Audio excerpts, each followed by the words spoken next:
बहुत समय पहले एक छोटा सा गांव था। उस गांव में एक गरीब किसान रहता था। उसका नाम रामदास था। रामदास बहुत मेहनती था, लेकिन उसके जीवन में हमेशा परेशानियां बनी रहती थीं। कभी फसल खराब हो जाती, कभी घर में बीमारी आ जाती, तो कभी पैसों की कमी हो जाती। इन सब परेशानियों के कारण रामदास बहुत दुखी रहने लगा। एक दिन वह गांव के मंदिर गया और माता के सामने बैठकर रोने लगा। उसने कहा, हे माँ, मैं मेहनत करता हूं, किसी का बुरा नहीं करता, फिर भी मेरे जीवन में इतनी मुश्किलें क्यों हैं? उसी समय मंदिर में एक वृद्ध साधु आए। उन्होंने रामदास को रोते हुए देखा और उससे कारण पूछा। रामदास ने अपनी सारी परेशानियां उन्हें बता दीं। साधु मुस्कुराए और बोले, बेटा, जल्द ही नवरात्रि आने वाली है।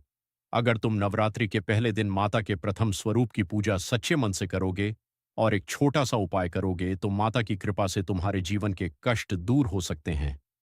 रामदास ने तुरंत पूछा, महाराज, वह उपाय क्या है? साधु ने कहा, नवरात्रि के पहले दिन सुबह जल्दी उठकर स्नान करना, घर को साफ करना और माता के सामने घी का दीपक जलाना। फिर माता के पहले स्वरूप शाइलपुत्री की पूजा करना, उन्हें लाल फूल और गुड़ का भोग लगाना और श्रद्धा से प्रार्थना करना। रामदास ने साधु की बात ध्यान से सुनी और नवरात्रि आने का इंतजार करने लगा। कुछ दिनों बाद नवरात्रि का पवित्र पर्व आ गया। पहले दिन रामदास सुबह बहुत जल्दी उठ गया। उसने स्नान किया, घर को साफ किया और अपने छोटे से मंदिर में माता की तस्वीर के सामने घी का दीपक जलाया। फिर उसने माता शैलपुत्री को लाल फूल और गुड़ अर्पित किया और पूरे मन से प्रार्थना की, हे मां, अगर मेरी भक्ति सच्ची है तो मेरे जीवन के दुख दूर कर दीजिए।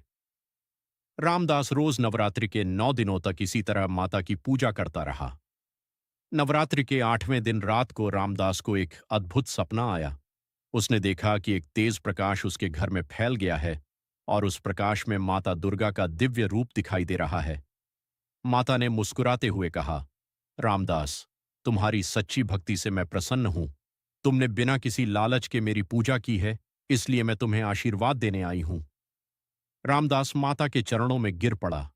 उसकी आंखों से खुशी के आंसू बहने लगे। कुछ समय बाद उसके जीवन में धीरे धीरे बदलाव आने लगा। उसकी फसल अच्छी होने लगी, घर की परेशानियां दूर हो गईं और उसके जीवन में सुख और शांति आने लगी।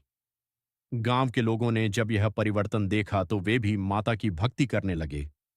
कथा से मिलने वाला संदेश, जो भी भक्त नवरात्रि के दिनों में सच्चे मन से माता की पूजा और व्रत करता है, माता उसकी प्रार्थना जरूर सुनती हैं और उसके जीवन में सुख समृद्धि लाती है।